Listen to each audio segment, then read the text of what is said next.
Welcome to Fail Smarter, the show where we talk to marketeers about their most interesting or most dramatic marketing fails. My name is Leander Seidel, and today I'm very happy to be here with Christoph Schachner, who is going to tell us about one interesting marketing mistake from his career. Christoph, thank you so much for being here with me today. Tell us a little bit about what is it that you do in your daily life as a marketeer. Sure, happy to be here, Leander, as well. Thanks for the invite. So, what I do is I'm currently the head of growth at We Are Developers, where I'm mainly working on our upcoming developer conference, which is happening end of July. Besides that, I also work with B2B SaaS companies in the US and DACH region on their LinkedIn and Google ads, where also my fail is going to be related to.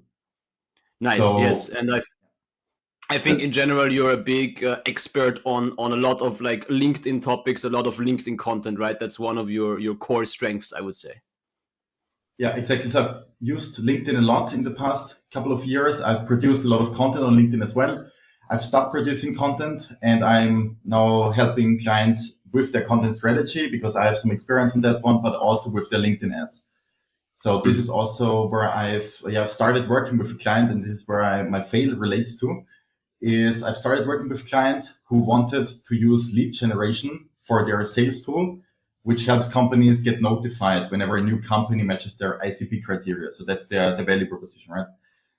And what I usually do, and if you have worked with LinkedIn ads or somebody listening worked with LinkedIn ads, what you usually do is when you start from scratch, you want to take a bit of broader approach. You don't only want to go for lead generation because this usually doesn't turn out quite well. So I had this in my mind, right? But this went a bit differently, I would say, than I wanted it to go. The reason for that was because it was, first of all, a consulting gig. So I went there with the task of helping the client review their structure as well as optimize how it is. So it was not about changing it. I talked with the client in this call and I instantly saw that they were only using LinkedIn lead form ads. So they wanted to convert cold traffic into a demo. So some of you might already get the gist where this might be going, but converting cold traffic, they have never heard of you, into a demo usually doesn't turn out that well. So what I did was in this consultation call, I tried to tell the client the urge why LinkedIn lead ads isn't really the best way to do it. And it would be better if they take more money, a bigger budget, but then set up a really solid setup and to then validate the channel and really test it instead of doing this one-time approach where you hope post and pray kind of thing. And I think I wasn't really persuasive enough. So this is kind of the fail side on my side where I would say to convince the client otherwise. So I didn't get them to say, yes, okay, I'm going to take more money in our hands. We're going to try it in a bigger way. They really wanted to test this LinkedIn lead gen approach. So what's the deal? What was the damage? In the end, they spent, I think, 1.5K. I looked at it before this session at 1.5K, and they only generated 2 demo requests out of it. Both became customers, so that is good, but their 1 year LTV is 1.2K. So in the end, it ended up being not worth it for them. I even had a call with them afterwards where they said, yeah, okay, it wasn't really that profitable for us. And long story short, the better way would have been if they actually went through, instead of doing this only LinkedIn lead gen strategy, to go for more of a demand generation approach where they can then generate also qualified leads. Might take a bit longer, might take a bit more budget, but that's, in my opinion, the only way you can really do LinkedIn lead ads. So that's kind of my fail that I saw or that I had. Mm-hmm.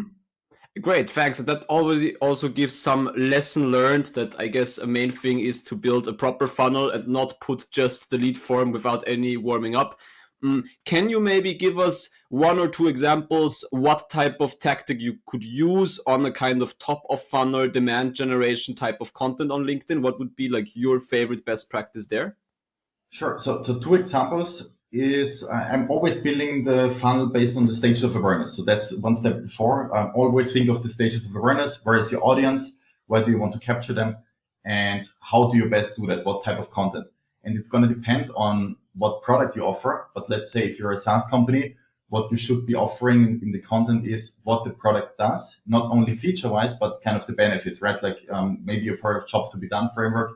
You want to have this in the back of your mind and think, what job does my customer have and how can I solve this job for them? For example, in their case, it was you can get leads on autopilot more or less. Instead of doing cold prospecting every week, you get, let's say, 5 leads into your inbox. So that's the value they offer. And because of that value, you really want to formulate this one and put it into an ad. So that would be the first one. What does the product do for my customer in the top of funnel stage? The other one, what I really like doing, is a comparison between old way versus new way. Maybe you saw some of those ads on LinkedIn as well, but it's kind of the old way, what they're currently doing, and then transitioning them into why they should be doing things differently. The main reason why B2B buyers don't buy in today's day and age is because not of lack of functions or features, but because they don't see the pain. They don't really feel it. And if you can visualize that pain and say, this is the current issue that you have, this is how much better it could be, like the promised land, then that's a golden start for you. That's awesome. I think that's really, really good because it gives us two very important lessons. One of them is really, I think, of course, for both of us as classic growth hackers, we know it's very important to look at the stages and at the funnel in this perspective of where the user is at. So on the one side, it's really about using proper frameworks like jobs to be done or any other of them to really make sure that the user is in there. But also, yeah, a really good example with this kind of current content that really works well with the before and after. I think that's a great inspiration for anybody who wants to run something on LinkedIn. Cool. Before I let you go, do you have anything that you want to promote, or do you have any resources or anything you want to share with our audience of where they can inform themselves about good inspiration for especially B2B or for LinkedIn type of things? So one thing that I want to share is not really related to what I'm doing, but I think it can help a lot of B2B companies in their overall positioning. So I don't know if you've heard of April Dunford, but she has a very good positioning framework. I always take this framework, and you can Google it online, you will find it pretty quickly. I always take this positioning framework when I review clients, if I want to work with them or not. And it has a couple of different layers on what is your value, who is your target audience. So kind of like an ICP exercise, but also how do you occupy a certain space in your target audience's mind. So this is one framework I want to share with everyone. If you haven't done a positioning exercise, or if you just want to go through it again, I 100% recommend doing this test and see if you can answer this in a good way. Other than that, if you want to connect with me, feel free to do it on LinkedIn. This is where I'm mostly active, even though I'm a lurker nowadays, not anymore actively there, but I'm still quite active on the lurking side of things. So if you want to connect with me there, talk about LinkedIn ads, for example, feel free to have a chat there. Amazing. Thank you so much. I think this is really a great and very educational session on LinkedIn. Yeah, have a great day and thank you, and keep failing in a very successful way. Good to say. Thank you for being here.